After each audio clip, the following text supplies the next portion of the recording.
I'm Colin. I'm a Marine Corps veteran from the Gulf War era. I'm currently a visual artist, a poet, and an author from the San Francisco Bay Area. I recently did a show about the veteran suicide epidemic called Trigger Warning, Uncover, Scrutinize, Act. I began doing work involving the veteran suicide epidemic back in 2015 when I did my first illustration, which was featured in a special one-day exhibit at the DeYoung Museum. I started working with a nonprofit organization, vetart.org. At one point, we had a pop-up at the state capitol in Sacramento, and I decided to use this opportunity to speak to the politicians about the 22 veterans who commit suicide every day. At this point, one of my friends who was an Air Force veteran committed suicide, and my mind went kind of crazy, and I decided, no one's doing enough about this, especially in the San Mateo Peninsula area. And so I decided I'd do what I can do, and that was when I decided to do this art show. I worked on the art show for the better part of a year, dragged myself through a lot of my trauma to give an authentic look inside of the mind of a veteran who struggles with PTSD. Along with the thousands of veterans I've talked to over the decades, hopefully I've planted the seeds for some very big things to happen. My hope for this show is that I inspire people to take action to improve the lives of veterans. So I set up this show with the idea that you can't see inside the show from outside of the gallery or even the other parts of the gallery. I totally blocked it off. I wanted each piece to be seen one at a time in a specific order so I could tell the story I wanted to tell. When you first walk in, you see a calendar it's a year calendar. So it's got all 365 days of the year. And on each day, the sticker reads, 22 veterans committed suicide today, RIP. And then there's 22 tally marks, and then the name of the show, Trigger Warning. Now, having 365 of those stickers, one for each day of the year, right in front of you, just had a tremendous impact. It's very powerful, and it really set the stage, like this is what this show is about.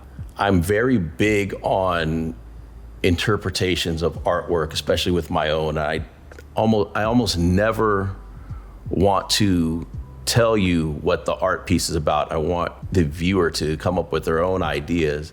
But with this show, it was very different. I had a very specific message that I wanted to get across. The second piece of the show was an installation piece that featured 22 babies wrapped in the American flag in kind of a throwaway basket, whether it be a laundry basket or like fast food basket.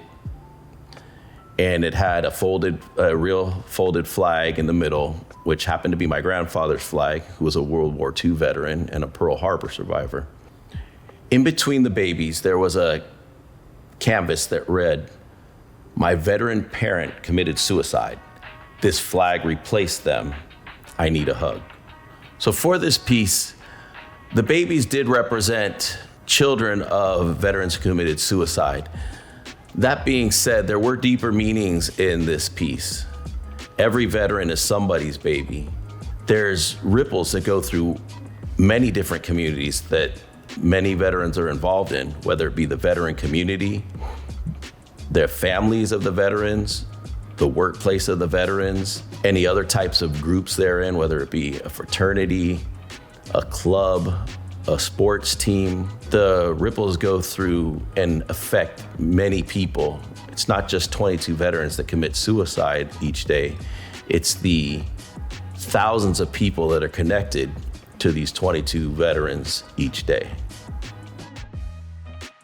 So directly past the flag etiquette piece, I guide you through a little room that I created where I have the flags of each branch of the military represented, as well as a piece that I call Dear Politicians.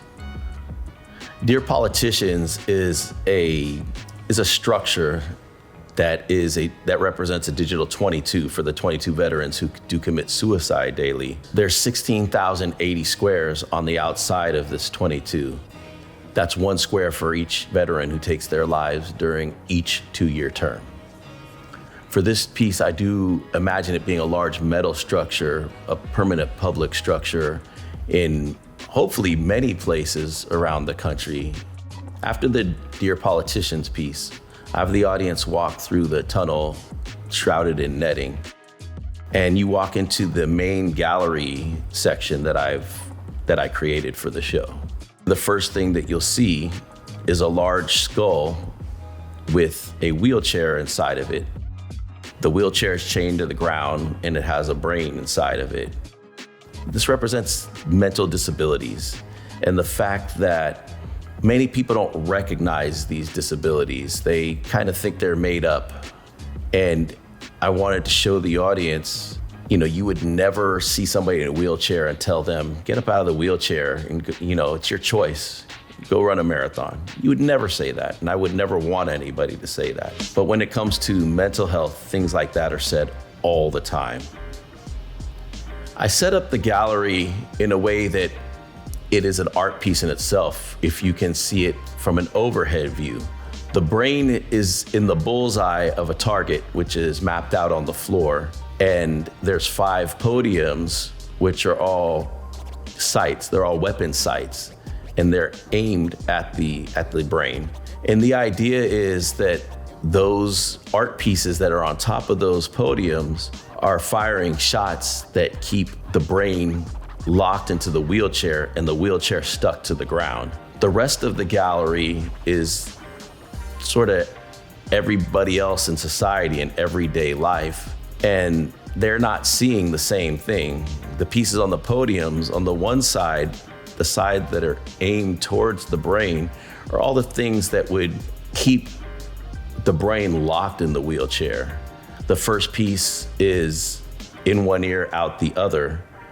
And that represents suicide by gunshot through the side of the head. So the side of the head where the bullet would be coming out of is aimed towards the brain.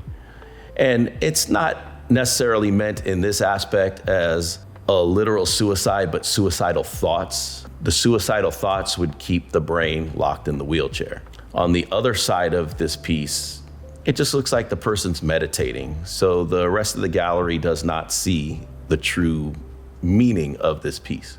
The inner demon piece, the demon's facing the brain, whereas the hoodie that the demon is wearing is made up of a skin suit. And so the rest of the world just sees that skin suit.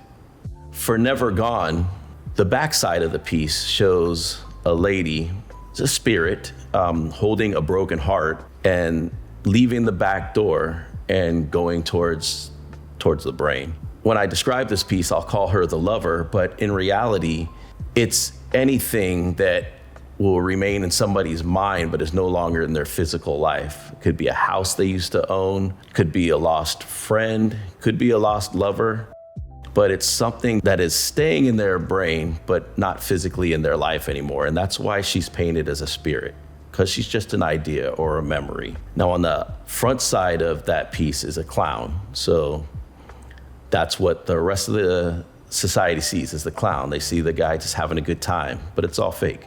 Voices in my head, you see this guy with just a crazed look on his face. He can't take these voices, this inner dialogue anymore.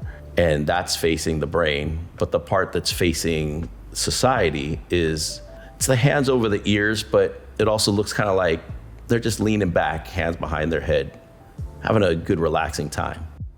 And then one shot, one kill is the other bookend, and it represents suicide, a gun through the mouth. And once again, that's also suicidal thoughts that are keeping the brain locked into the wheelchair, and then the wheelchair just jammed into the ground, not being mobile. So after the target area, the middle of the gallery, you've got the perimeter of the gallery. The first thing you'll see is another smaller version of Dear Politicians on a table, and in that table, there's 2 binders filled with poetry. You've got 22 pages, and then the other one is another 22 pages. Altogether, with those 44 pages and the poetry that I had laminated and stuck up to the wall, there was 53 pages of writing, all relevant to the theme of the show. The first sculpted piece on the perimeter shows a person with giant pencils in their hands, trying to erase their eyes, trying to just erase what they've seen and their memories. It's too much for them. On the back side, there's a chalkboard with little pieces of chalk and eraser and an erased message. You can't see what the message says anymore, but there's still remnants of chalk on there, which represents how even trying to get rid of these memories, there's still gonna be pieces of them left in there. The next piece shows a picture of me when I was roughly 19 years old, little young Marine. And in front of that is a mannequin that's sculpted as a zombie wearing my original fatigues. And this kind of represents, an evolution, but maybe in the wrong direction. Shows how many of us come back into society. We're not ready to be back in society yet. We never got the training of how to be a citizen again, or how to not be, militarized anymore. We go through all this training, and for lack of a better word, we become programmed, but there's no real deprogramming. The next three pieces are three more upcycled spray paint cans, and they each represent how we only come back sort of halfway. Next, we've got Happy Memorial Day, which is a canvas with a sculpted frame, and it shows dog tags that have blood dripping down from them. And this represents what many veterans get upset about. We hear Happy Memorial Day, but Memorial Day is not a happy event for us. Memorial Day represents the funeral of our brothers and sisters who died in combat or who died during service. So when you say Happy Memorial Day, for many of us, that would be like saying happy anniversary of your mother's death, happy anniversary of your children's death. It's not really appropriate, but it's become something that is normal in our society because it's just a holiday. So Happy Memorial Day, but it doesn't really fit. And it's just another one of those little things that could help push a veteran in the wrong direction. And you hear it enough, especially if you're one of the many veterans who are by themselves during these holidays and seeing all these other people gathered around, it could be just that one little push that sends them into becoming one of the 22 that take their own lives. Underneath the Happy Memorial Day canvas, we've got three more upcycled cans. One represents suicide by cutting of the wrist, and you've got the two long vertical cuts along with the 20 tally marks, so there'd be 22 suicides represented on this can. And then there's one called Just Hang In There, and there's a large scythe I sculpted, and then hanging from it is another can, which, represents suicide by hanging. And it's a little bit of tongue-in-cheek, but it's also some of the toxic positivity. When people don't understand what's happening with somebody's mental health issues, they'll say things like, just hang in there. Or as in the next piece with, the can that's suffocated with the bag, just breathe. These are things that people will say when they don't understand the significance of the pain that somebody's suffering. And they think they're helping, but in reality, it's toxic positivity. The next canvas is a play on an old Army recruiting poster with Uncle Sam, where it says, I want you for the US Army. But instead it says, I want you for my 22. And it's really, the narrative here is that I really do think that after people get out of the service, they don't want us around. Veterans aren't treated well by the government. And it really seems like if we are gone, whether it be in prison or dead, it's just one less problem they have to deal with. So it does kind of feel like, they're recruiting us to be one of those 22 now that they don't want us around anymore. And there's also 4 more cans underneath that canvas just wanted to point out that I did create 22 cans for this show, and they're all unique and they're all pertinent to the show. So it was a struggle to figure out 22, but it was something that I really wanted to accomplish and very proud that I did. The next piece, I'm sorry, it really has three meanings to me. It features a fist pounding the top of a can with a little boy kind of peeking around the side with tears coming out of his eyes and scared. One of the things that this represents to me was me as the little kid and my dad pounding the top of the can. And it represents what I went through as the child of a veteran, a Vietnam veteran who also had PTSD along with many other things going wrong with him. The second interpretation I have of this piece is I'm still the little kid, but I'm also the fist. And that's the little kid in me that is scared of the fist coming out. And in reality, that's why this piece is also on a pedestal, even though it's not part of the target, it's up against the wall. But in reality, that little kid that's still scared of the monster coming out, which would be like a PTSD episode, really is one of the biggest things that keeps my brain in that wheelchair. It fits very well. That could be a piece that is on the target, aimed at the bullseye. And maybe it is. Maybe it's a long sniper piece. And then the third interpretation or meaning to this, it's called I'm sorry. And that's me apologizing to my kids, because I know they didn't have it easy with me growing up. Unintended Lessons is 3 canvases put together into one piece. The middle piece represents the veteran who's had really a tough life. And that's why it's a black canvas with storm clouds that are raining blood. But he's painting a picture on the top canvas, which is just a beautiful picture. The third canvas on the bottom, the small canvas, you can see it's like half under both canvases, and it's getting half of the paint spilled on it from the beautiful picture, but the other half is the blood. And it's called Unintended Lessons because, as a veteran father, I tried to teach certain lessons to my children, and a lot of us do. They also got the lessons that I didn't want them to get from my own past. 22 Daily is the first piece I did about veteran suicide, the first full art piece. I'd done some sketches before that, but this is the first. It's funny, it started with an illustration, and it took me so long to find my artistic ability because I didn't believe I can draw. And yet the first piece I do about veteran suicide is an illustration.